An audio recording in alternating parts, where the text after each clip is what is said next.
Morning. Sorry, rushing from one lecture to another. Right, where are we? Oh, there we go, that's good. No, that won't work.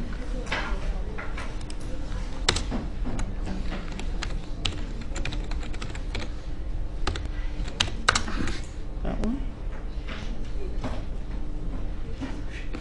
Right.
There we go.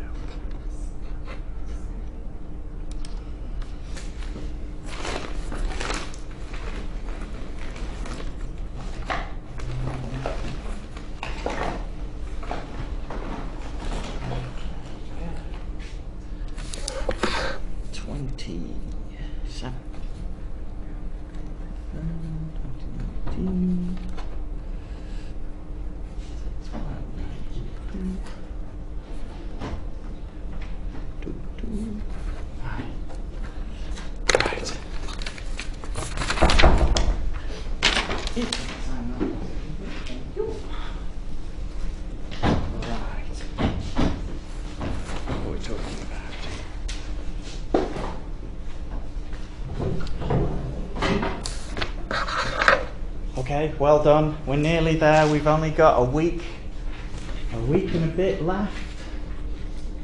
All right, so we've been talking about complex subtractive colour mixing, and we're talking about subtractive colour mixing. So we're talking about Kabalka-Munk.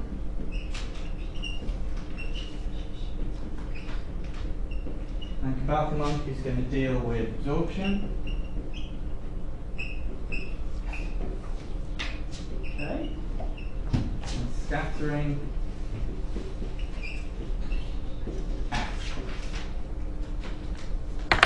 And we got to this point where we were just discussing how the system worked. So predicting a recipe, the first thing that we need to do is we need to dye some samples. And we start off by just taking individual dyes. So we have individual dyes. And we create these colour ramps. So in this case, we're using Lanoset. We're going to use acid dyes on wool. And we've got our blank, so this is our undyed piece of wool. And then here we've got different dyings of increasing concentrations of dye. So it shows us the build-up of the colour on that particular substrate. Now, it's important to note that the Kabalka-Munk model and these build-up curves that we produce for each dye. So we've got a dye, a Lanoset here, so Lanoset Bordeaux.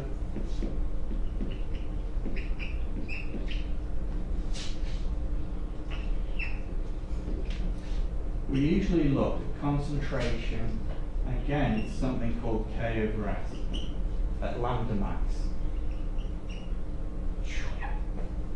So let's grab a better pen than that.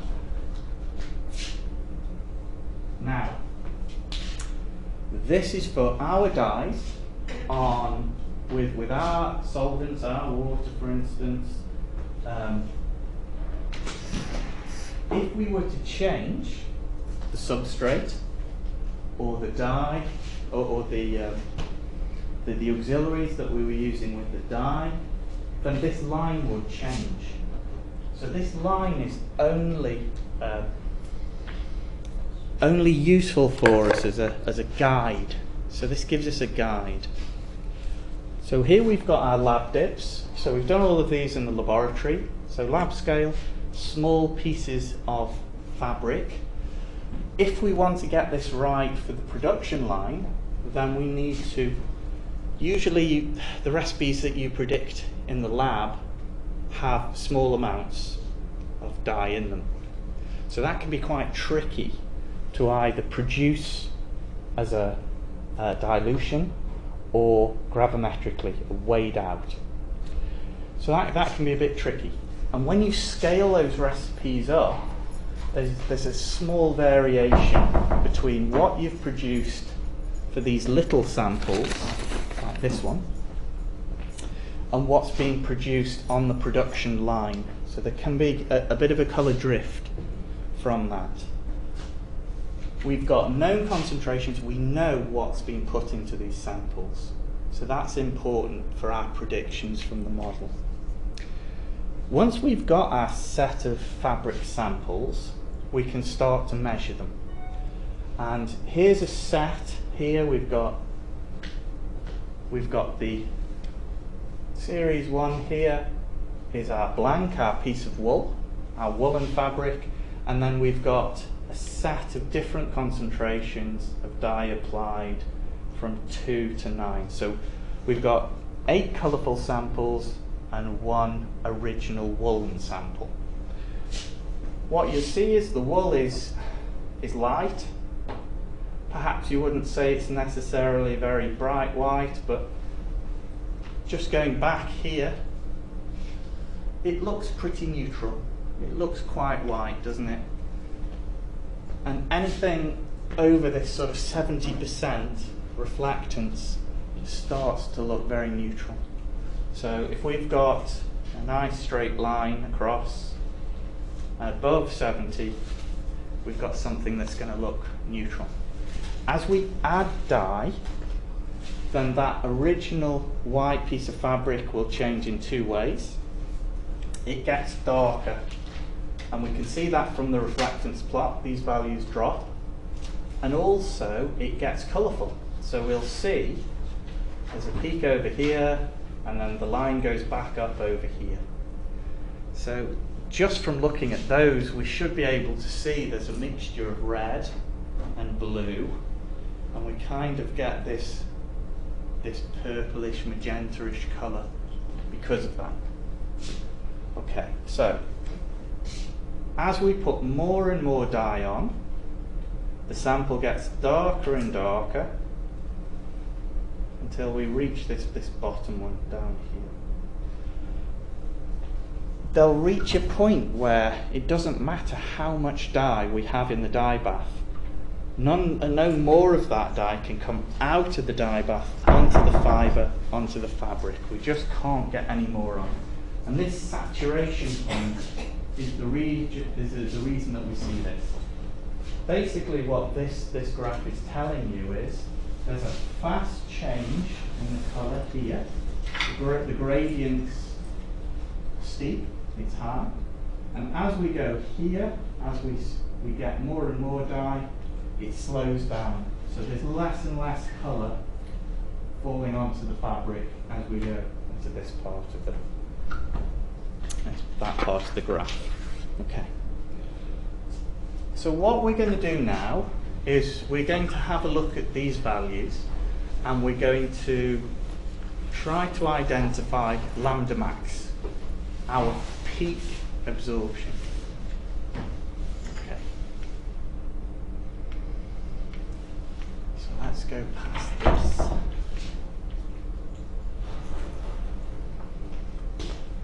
Now, this is a very simple relationship that we're using we're going to calculate the K over S values for the reflectance values of the fabrics that we've just measured. So we've got reflectance, and we're going to convert this now to K over S values.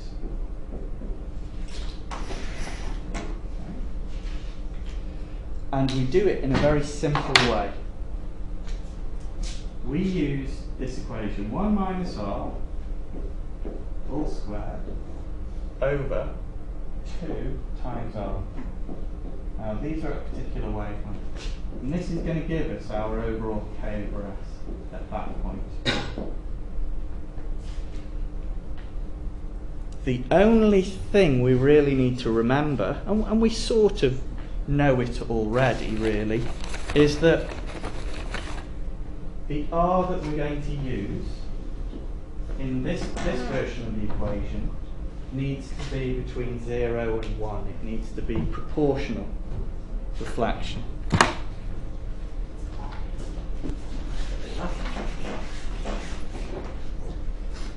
If you want to use reflectance, then you can, but instead of using these numbers, you use 100 minus r all squared over 200r. So if you wanted to use the percentage reflectance values, you just do that. But in the IE system, when we're calculating these values in Kabelka-Munck, we usually use proportional reflectance.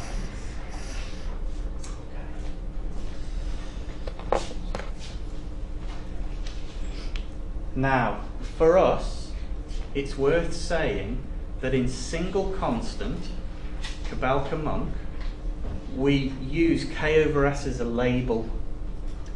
They're not to be used as individual terms. So for single constant,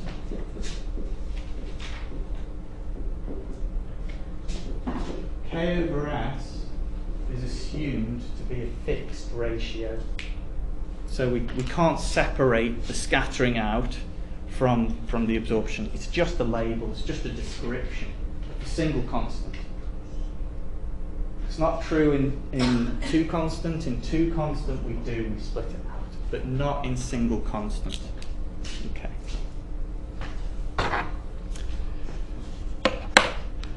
Now the reason that we adopted Kabelka-Munck is that often what dyers are interested in doing is being able to predict what happens in this range of values where initially we're getting a big change in colour. So here we've got concentration, that's K over S. So in this first region here, where we've got a very steep relationship between applied concentration and the depth of shade, the depth of colour that we get, it can be, whoops, I don't want to go that way. It can be represented pretty much as a linear relationship. It's not often that dyers will want to dye a deep shade of one dye with a deep shade of another dye. It doesn't really happen that much. So that's why this is interesting. And this area where we've got a very steep gradient is where we're sort of interested most of the time. Okay, so we work this out then, this K over S value, for all of the wavelengths in the reflectance. And from that we pick out our lambda max. Okay. In two constant, there's a different assumption. So in two constant, we assume that we have a colorant and a substrate. And the colorant and the substrate are independent of each other in how they mix to form the colour. So generally what we do is we will try to find out what the contribution to the colour is from the colourant layer, and what the contribution to the colour is from the background layer. So if you think about this as being a print, for instance, this is often used in the paint industry, and what they do is they use a standard card. So in the paint industry, or if we're thinking about prints in textiles, we use this thing called a Lunetta card, and it has white at the bottom and black at the top. You take a thin layer of your paint and you draw it across the two, and you measure the colour over white and over black, and the differences in those colours then tell you how much the contribution from the background is and how much the contribution to the colour is of the colourant itself. But essentially you're taking out these two variables. You're taking out the absorption and the scattering. We don't need to worry about that too much, in that generally we use single constant in textiles. And by using single constant, it means that if it doesn't work, and that often happens, if the single constant predictions aren't working properly, it means that you've got this situation. You need to use two constant. Okay. So here we go. This is a real sample. As we apply more and more dye, we get to a point where here the colour is changing rapidly, but as we try to put more and more dye onto the fabric, it just won't go. We can't get any more depth of shade. So each fabric and each dye will have its own relationship. So we've got K over S here. We've got a straight line here. Some of the work that we've been doing at Manchester in the last, about 5-6 years ago now, is to try to provide a method of giving us more accurate recipes. And to do that, we've been trying to force a linear relationship between concentration and the depth of colour that you get. So what we do is we fit a straight line, and then we multiply these by particular values, and we map them onto the straight line. Why? It helps in predictions of very deep depths of shade, and also in very light depths of shade as well. So we're forcing that linearity. Okay.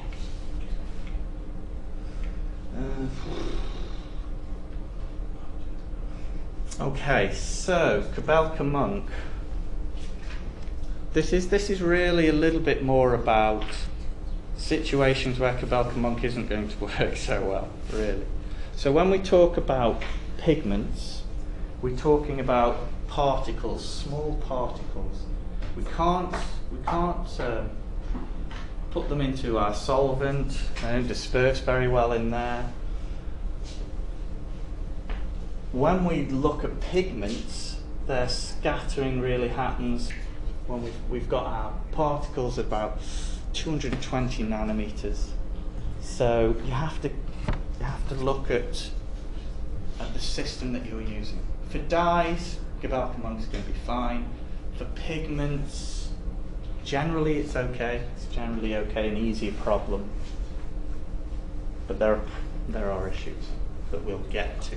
All right.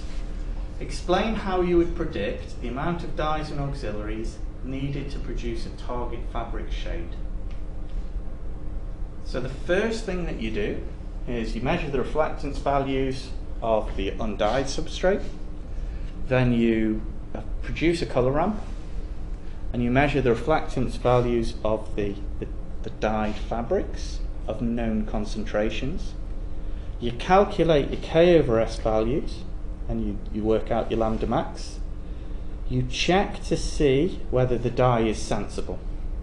So you check to see whether it's scalable, and you check to see whether if you mix that dye with another dye, it'll give a reasonable colour.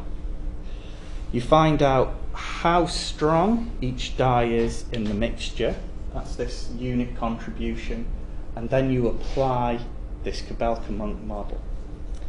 Okay, so let's work our way through that.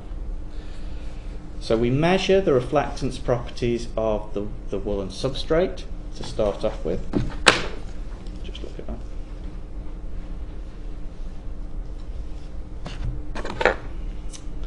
Yeah, pretty standard stuff. Then we produce a set of samples. And what we can see is here we've got 0.5% of massive fabric, and that's our top one here.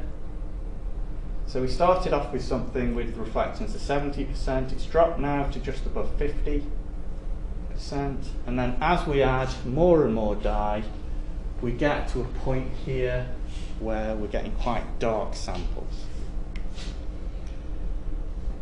We calculate the K/S values.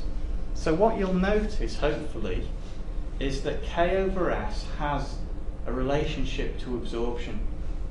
So that relationship to absorption means that roughly where we've got a minimum in our reflectance, we should get a peak for our absorbance.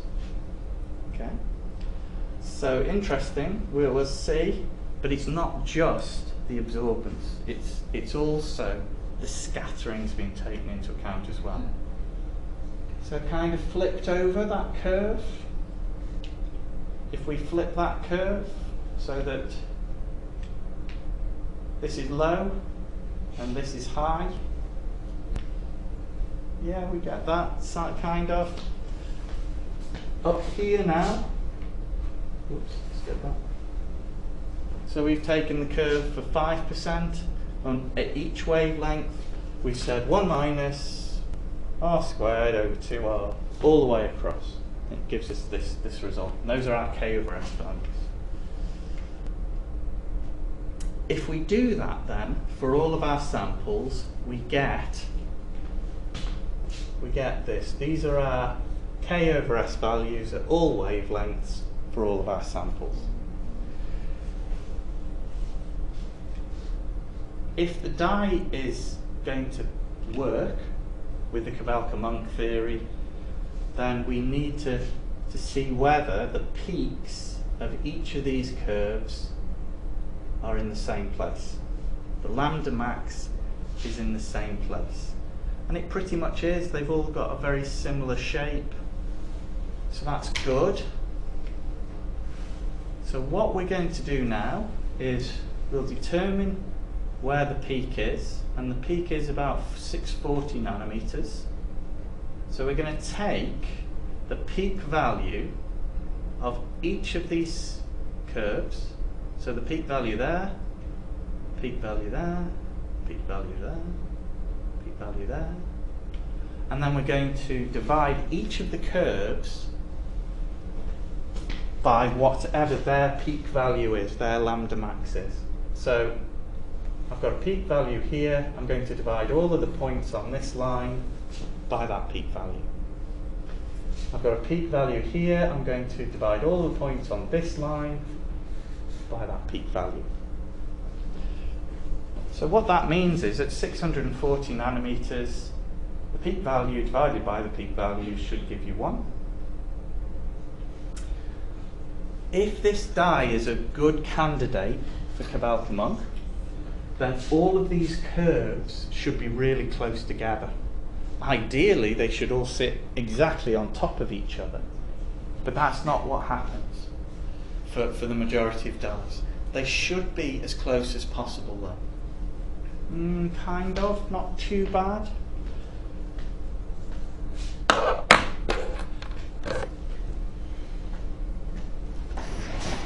reason that that's important is for a linear model,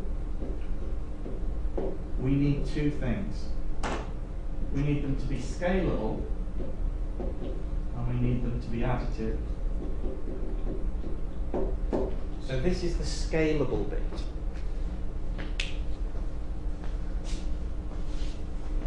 Can I then multiply a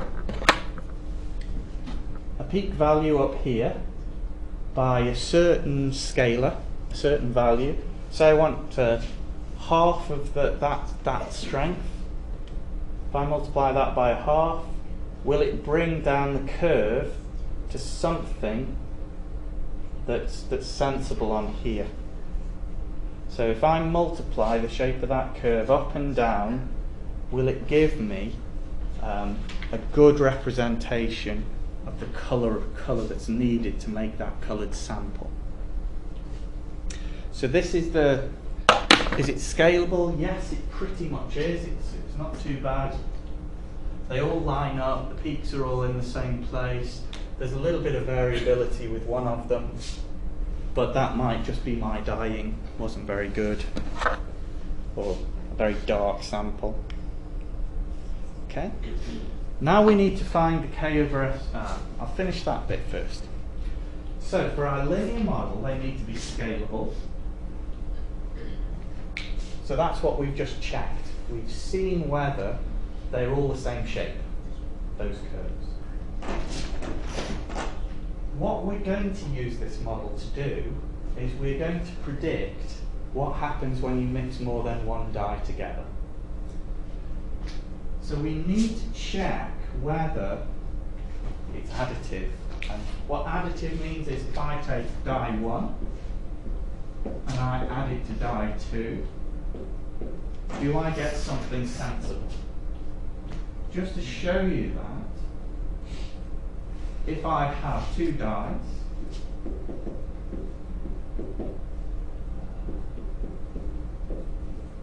and one dye does this,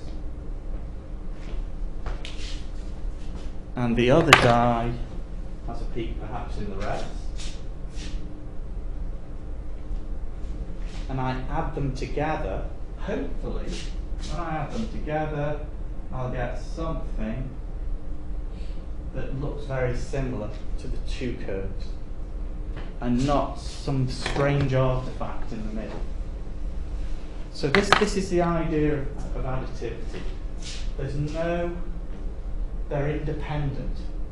There's no change.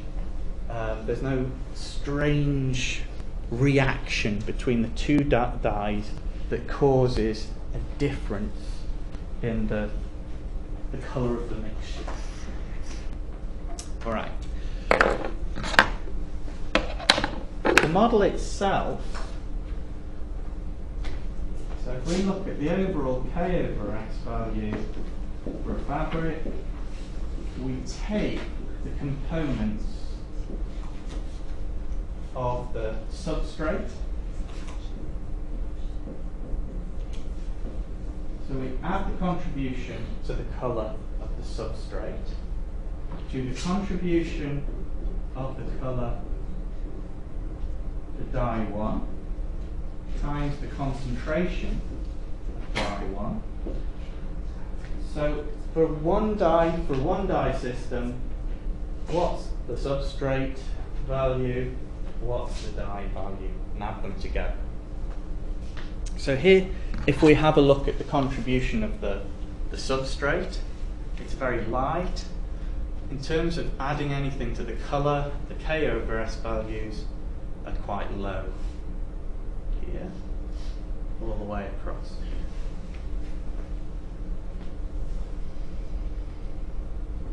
Okay, if we have a look then, one question I get is why do we use lambda max?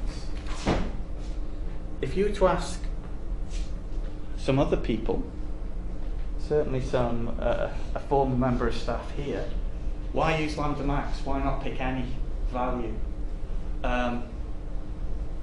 It's because that if we pick that 640 nanometer wavelength in our example, which is our lambda max wavelength, this is the relationship that we get. So with concentration on mass of fabric, then we get this relationship.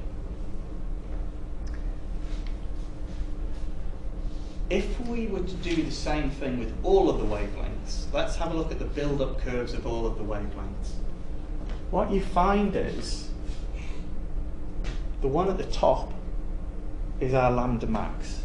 So it gives us a better relationship between concentration and build-up here.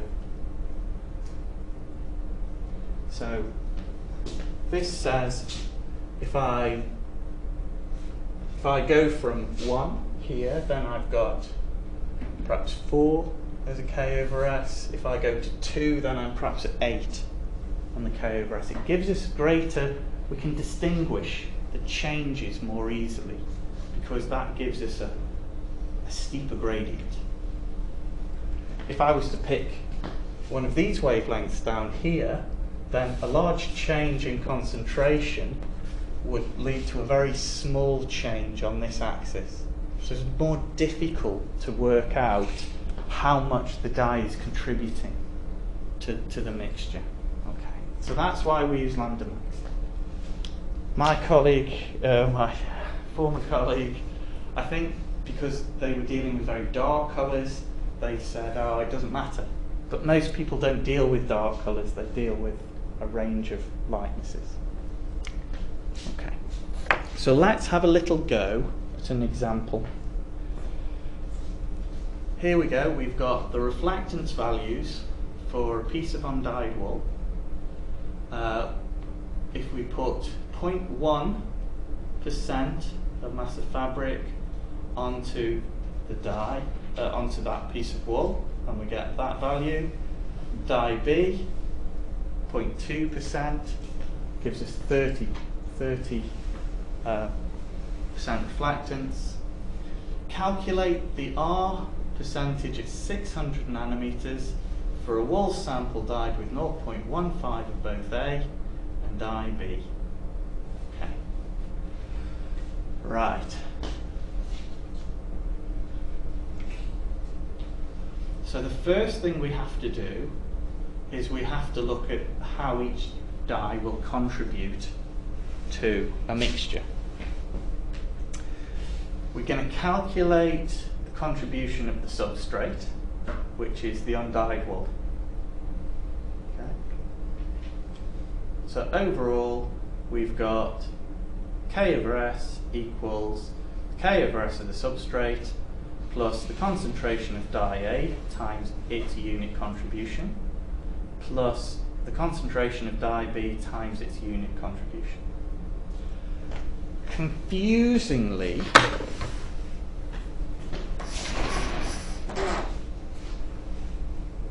when they write the equation, they use little k over s. Little k over s is not easy to see. So little k over s is the unit contribution, or unit k over s for a particular dye. It's a unit contribution. All this thing does is it says per unit how strong is this dye? How much is it influencing the overall colour that you have? Okay. So this is pretty straightforward. We put that into our equation and we get our K over S value. So for that we get 1 minus 0.8 squared over 2 times 0.8. And if we work that out, we should get 0.025. Similarly, for dye A, we get 1 minus 0.4, 1 minus 0.4 all squared over 2 times 0.4. If you work that out, you should get 0.45. And similarly for dye B. Okay, so if we just use one dye then we know that our result, so we've measured a piece of fabric here, we're using just 0.1% of dye A, and it's reflected 40% at 600 nanometers. Okay, so convert that value into K over S. That's our overall K over S. We know that that's made up of the substrate, 0.025, plus the concentration of the dye, which is 0.1%, times the unit contribution. We don't know what the unit contribution is. So we need to reorganize that equation now. So we rearrange to make the subject little k over s of dye A. We've got 0.45 minus 0.025 over 0.1, and that gives us that the unit contribution is 4.25. We do the same thing for dye B, but this time we know the overall K over S is 0.8166 recurring equals contribution of the substrate plus the concentration of that dye, which is 0.2, times the unit contribution, the unit K over S.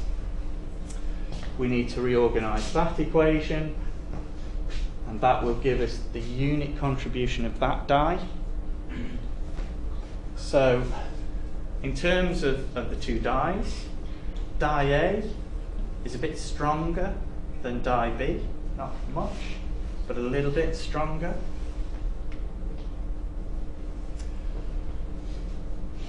Let's answer the question that we were given. And the question is,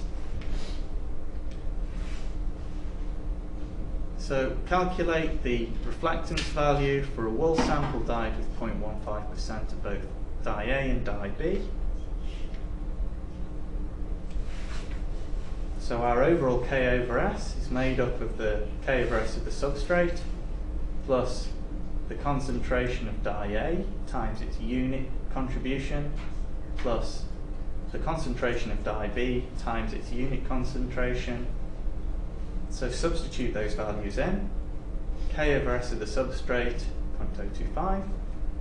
The concentration of dye A, well, we're told to work out 0.15 times 4.25 plus 0.15 times 3.96. That gives us a K over S value of 1.2565. To calculate our reflectance, all we do is we rearrange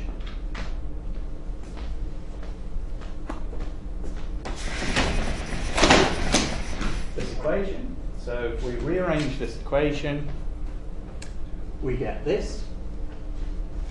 Not too hard to remember really. 1 plus K over S minus the square root of K over S squared plus 2 times K over S. Just a little bit of practice really, I suppose, unless you can rearrange. Let's substitute the values in. So 1 plus the value that we've just calculated up here, 1.25, minus square root of 1.25 squared plus 2 times 1.25. That gives us a reflectance value of 23.5%. Okay. So this gives us a method then of taking two dyes at two unknown concentrations and working out, or two given concentrations, working out what the mixture will equal. So that's very useful to us, and this is obviously then the basis of our Kabal-Comonc and how our systems are working. Okay. So in terms of the software, what will the software do? Let's have a look. Let's go this side.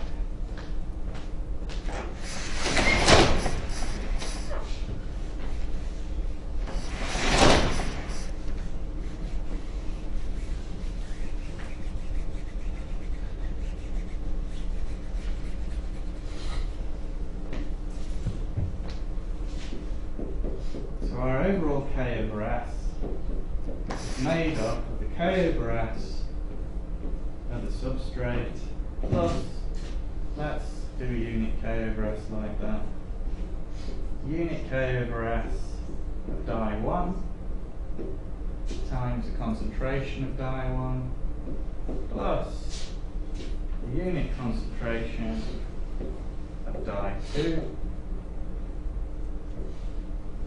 times the concentration of dye 2 plus the unit concentration of dye 3 times the concentration of dye.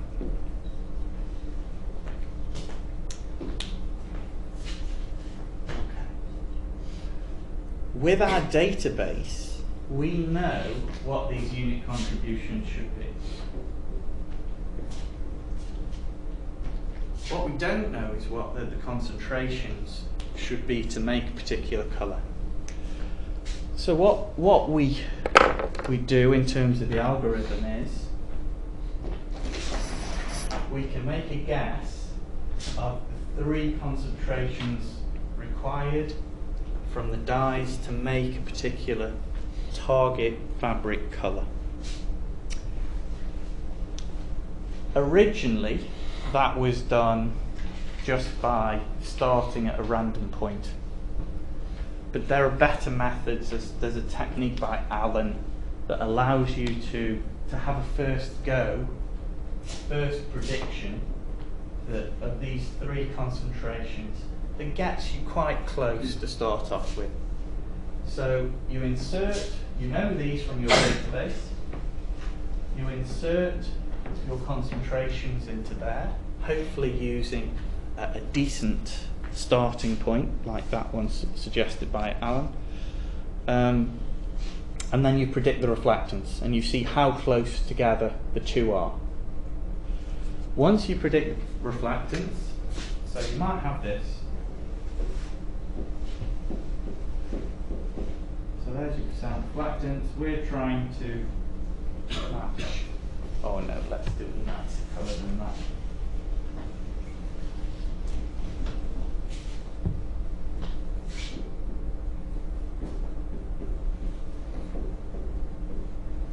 So we might be trying to match something like that. So we've got some blue in it, we've got some red in it as well. So your first prediction might be something like that. Not brilliant, but not bad. What we do is we compute the colour coordinates. So that might be X, Y, Z or LAB. And then we work out differences, we work out the deltas. And it depends on what you're using, X, Y, Z or LAB. You might use overall colour difference, delta E. But then, if we look at these 3 numbers, we can see perhaps if there's too much red, if there's too much green, if there's too much blue. If that's the case, then we just change the corresponding dye, whichever's, the red, the green, or the blue. Then we recalculate and we compare again. And it's all about whether they fall within a certain delta E tolerance. In your database, you probably don't have just 3 dyes. You'll have hundreds of dyes that are all suitable. So what you can then do is, instead of just using 3 dyes, you can predict using your whole database. Try to find the closest match, the one with the best wash fastness, the one with the most eco-friendly dyes, the one that can be done the quickest, those sorts of aspects. Okay, but you just keep going around this loop until you get a match within tolerance. Okay. If you're going to use a range of dyes, then this used to be something that was relevant, but not so much now, really.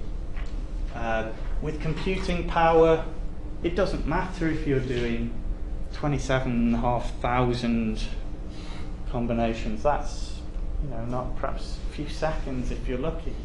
So it doesn't really matter on the size of your database so much now. It used to when the systems first came in, though.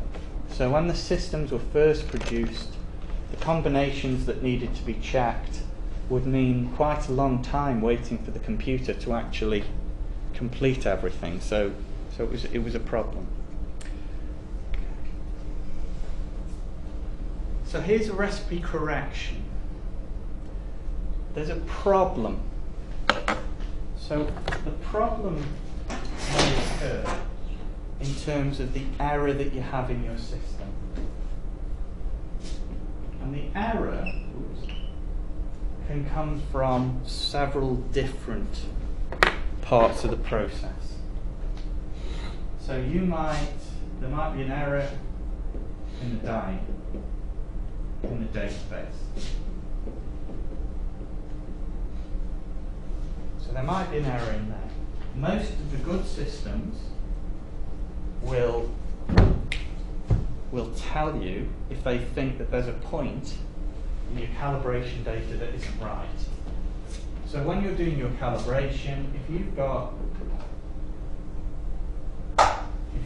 points like this, and one of your points is there, so concentration, okay, and one of your points is down there, the system will say, whoa, wait a minute, that doesn't look right, are you sure? Are you sure that that's right? So there may be a problem with your dyeing. There may be a problem with your measurement. So that's your instrument, really.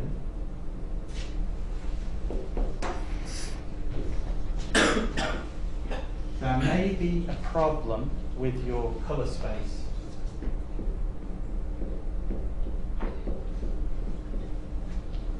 So it may be that in certain areas, somewhere like C-Lab, the distances perceptually aren't perfect. And that leads to difficulties in you calculating colour differences, for instance. Okay, so here's recipe correction. The problem then is if you have those errors, then the computer thinks it's right. So the computer says, there's your answer. I'm right. With all the information you've given me, that's the answer. But then when you make it up, you make up the recipe, and then you measure the recipe, it's different. So reality doesn't match the errors that are in the system. So that's a problem. That's a little bit difficult. So then we have to go into a different step, and this is this recipe correction step. So we've had one step where we've done recipe prediction. With the information you've given me, this is the recipe. Okay, I'll go off, I'll make that up, I'll come back, I'll measure it, it's different. So we're going to have to correct it. And we can look then at, it's a similar process. So we measure the target, we know where we currently should be, so we might be at these 2 points. How do I correct this one now so that I reach this point? And that's what this flow chart is about. So it looks at the differences in X, Y, and Z, red, green, and blue, and sees how close you are. And then it'll suggest a new recipe based on this one. Okay. You can give those predictions in a sensible way. So that when you look at the differences in red, and green, and blue, or X and Y and Z, you can relate those to changes in the concentration. And we use something called Gall's influence matrix to do that. But it's just a way for us to look at how we can we can make those tweaks so that the system is more effective, more efficient. Okay. Where are we? All right. The reason that we use this color match prediction software is it's fast, it's convenient, and it allows us to set certain parameters. So we can say, in the database, you'll have your die, the supplier, you'll have fastness characteristics, you'll have the cost of it as well, and we can then build those sorts of ideas into what we want from the match. So we can say, I want the cheapest combination of dyes that I have to make this colour. Hopefully it'll give you a really good match and you'll make lots of money. Great. You want the one that's going to cause the least metamerism, so that they'll match under all sorts of different lighting conditions. You might want the one with the best wash fastness. You might want the one which is the most eco-friendly match. So there are all sorts of different aspects that you can set this system to look at. And that's useful and convenient. All right, we'll leave that there today. We'll pick it up in the morning. But we'll just talk a bit more generally, and we'll talk through a more complete example. An example that you would use with something like mixing fibres together or in printing. So we'll talk about that in the morning. It's quite heavy, isn't it, that one, for a Wednesday morning? All right. Has everybody signed the register? Any questions for me? No? All right. Thanks for your attention.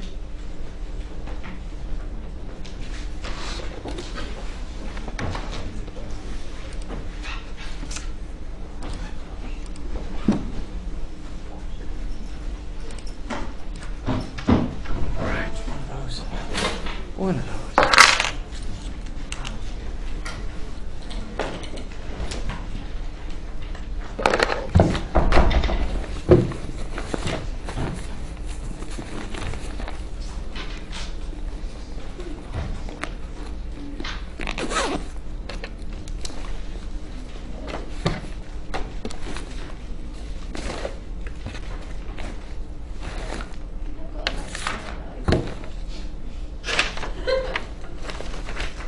What? Is there another? Have you got another one? Who's that with? Perhaps they just want you to go.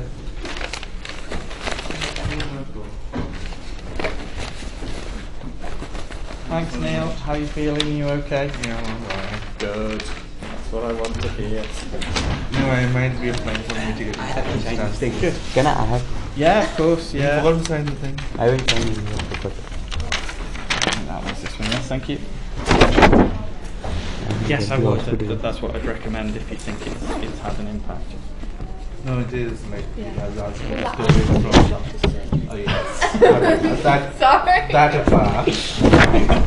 Of course, that is the reason why I'm visiting him again. But he did ask me to stay away from computer for a long period of time. I said it's not happening. Get me another way. He also told you to stay off wine He asked me to stay off alcohol. Can you imagine? and cheese. Yeah, I did tell him you're crossing the line, doctor. You might not. Yeah, you have to